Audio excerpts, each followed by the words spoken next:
Ivy League degree in the US and graduating with a 4.0 with honors, I got an internship. I got an internship paying me 40,000 rupees a month. Wow.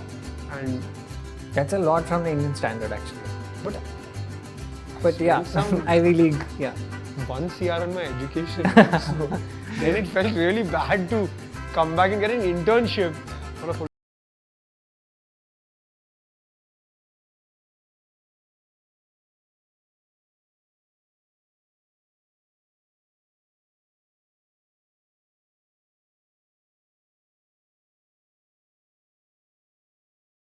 I have someone who wears his brand, which is close to his heart, probably.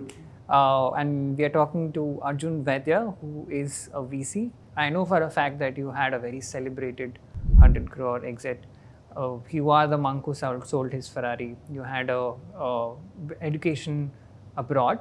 You actually are a VC as well. But I don't know is who you are personally. Vaidya, my last name means Ayurvedic doctor. I come from a legacy of 150 years of Ayurvedic doctors. My grandfather, great-grandfather and generations before all Ayurvedic doctors. The legacy of my business was not a business, it was an Ayurvedic clinic, which my grandfather ran. My dad wanted to join him and build a consumer brand out of it. But doctors and businessmen don't see eye to eye. Yeah.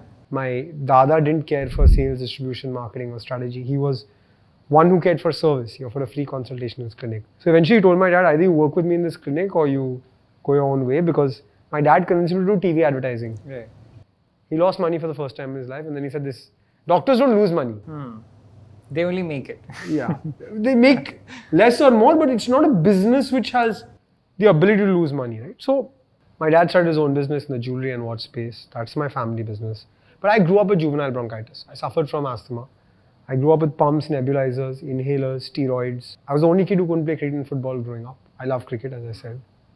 But I was playing golf and squash because there was no dust on the golf course and there was no dust in the indoor squash court.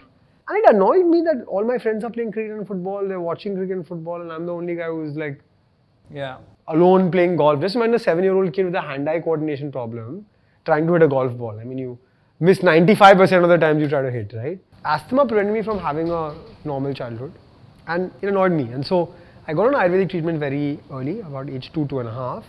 And by age 15, I was cured of asthma by Ayurvedic medicine. And what's the first thing I went and did? I started playing cricket. Right? So I went to school in Bombay, in IB school called Dhirubhai Ambani International School. Didn't have a cricket team. So we convinced a British history teacher in the school to become our coach, and we started a cricket team. And one thing I learned from my grandfather was discipline. Right. Show up every day. I was not the best player on the team. I was just the only guy who went to every single practice. I went to every single practice. And so I was made captain of the school cricket team. That moment actually changed a lot in my life. Right. Because I started believing that Ayurveda was more than just family legacy. It had given me something I wanted back, my childhood. Do more than just being my family legacy. I went to college for my undergrad in the US. I went to Brown University and I was going to study biotechnology. I wanted to ask you, Arjun here, sorry to interject you. Why did you decide to go abroad? Why did you not stay back in India? You were always a Bombay-born kid. You saw how the city functioned. You had your education here. You probably studied at one of the best schools also that this particular city can offer. Why decide to go abroad? That's one. And secondly, did you like that experience when you actually got this? I loved the experience. It was the best 4 years of my life. What was the thought process behind going abroad? I wasn't going to be an engineer.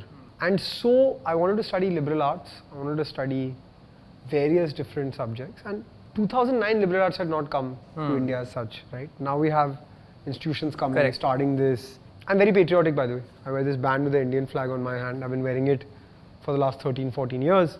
I knew I was going to come back to India after my education abroad.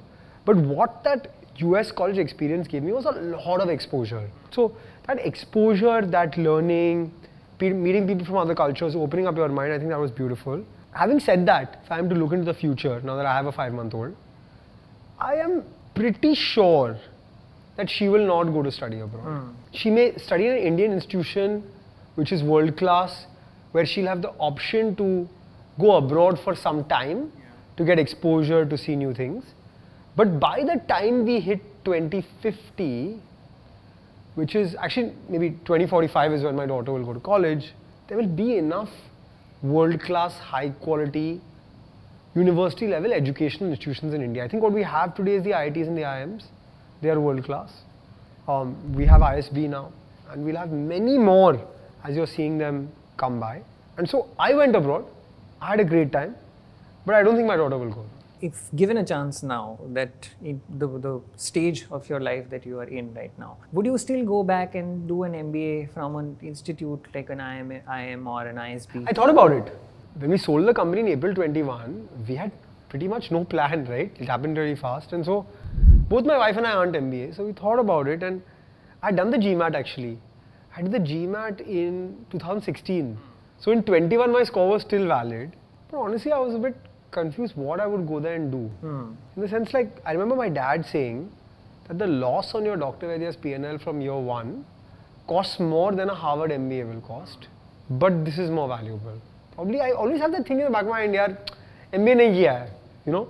Not that I'm feeling like sad or ashamed about it, but I just didn't feel, I didn't feel what I would go in an MBA and do. More and more you'll see that MBAs should and will move towards experiential learning. And if that's the case, then maybe people like me will feel comfortable. But I, after running a business for 5 years, going through the ups and downs, through the roller coaster, struggling, building, scaling, selling, I didn't know what was left in an MBA to learn from the books, from the theory. And lots of people say, I go to MBA for exposure, I go to MBA for network. Now network is democratized. Yeah. If you write me a message on LinkedIn, I'll reply. You know, interestingly enough, you said that you went to Brown, you studied there, but you came back to India to start working at a firm that is probably a little difficult for me to pronounce right now. But you would be able to tell me what that firm was, what was the kind of role that you were taking. Why did you not continue working there? What was the thought behind coming back? Yeah, it was a very clear thought not to work there. And the thought was that, look, I didn't come back and work in a non-profit. I knew that I had this exposure that less than 1% of India gets to study in a top institution, whether it's in India or abroad, right? We have this chance that not everybody gets. And so it's our responsibility to come back and give back. And give back by just being present and contributing to the growth of the economy. And so I thought, like, what will I do? I want to eventually move back to India. Spend 4 years of my undergrad in the US. Then I'll work 2-3 years. Then I'll do an MBA 2-3 years. I'll come back after 10 years. I would have lost touch with India. Doing business in India is very different. And also, why am I going there to get 2-3 years more experience to come back anyway? Might as well just come back. No? What's the big deal? And so I came back in 2013. Actually, it wasn't a great time to come back. Yeah. The economy was at an all-time low. We had crazy currency depreciation. There was scam after scam, 2G scam, CAG scam. It was pretty somber time to come. And I worked at a private equity fund called L Capital Asia, private equity arm of Louis Vuitton Moet Hennessy Group, investing in consumer. It was a grim time to come back to India. Right. And what was your work like? I mean, the firm that you joined, was that the place where you actually got into the world of private equity, equity analysis? So look, I would say that time I was an analyst. I was 21 and a half years old. I got tremendous exposure. What I knew at that time was I wanted to be in the business side of brand creation. What fascinated me is that these white shoes, because they are made by Adidas, probably sell for 20 times the cost just because they're made by Adidas, right? And that whole concept of brand building just fascinated me. And so I started thinking to myself, like, I want to be in the business side of brands.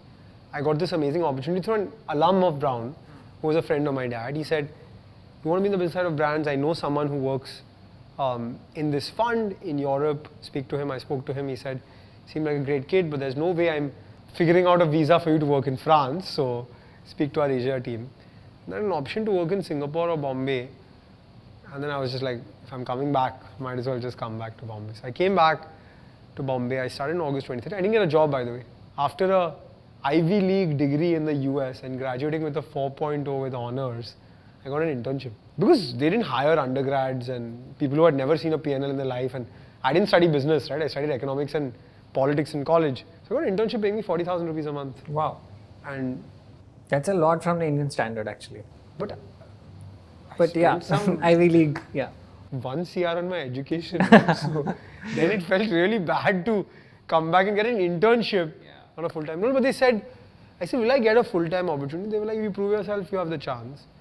So my dad said one thing as I went into work, because I was pretty demoralized, right? Like after all this college and stuff, you get an internship. He said, make yourself indispensable and you'll get the job. Luckily for me, I worked for the first 6 months on e-commerce. Because I was the youngest member of the team, they were like, we missed investing in e-commerce in the US, we missed investing in e-commerce in China, why don't you look at it? And the first company I worked on was Myntra.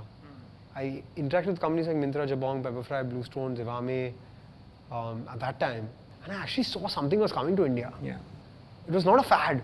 E-commerce was here to stay, right? And then because e-commerce was here to stay and we spent time on all these companies and they were like, oh, this is the guy who knows e-commerce. And so 6-8 months later, I got a full-time job at the firm.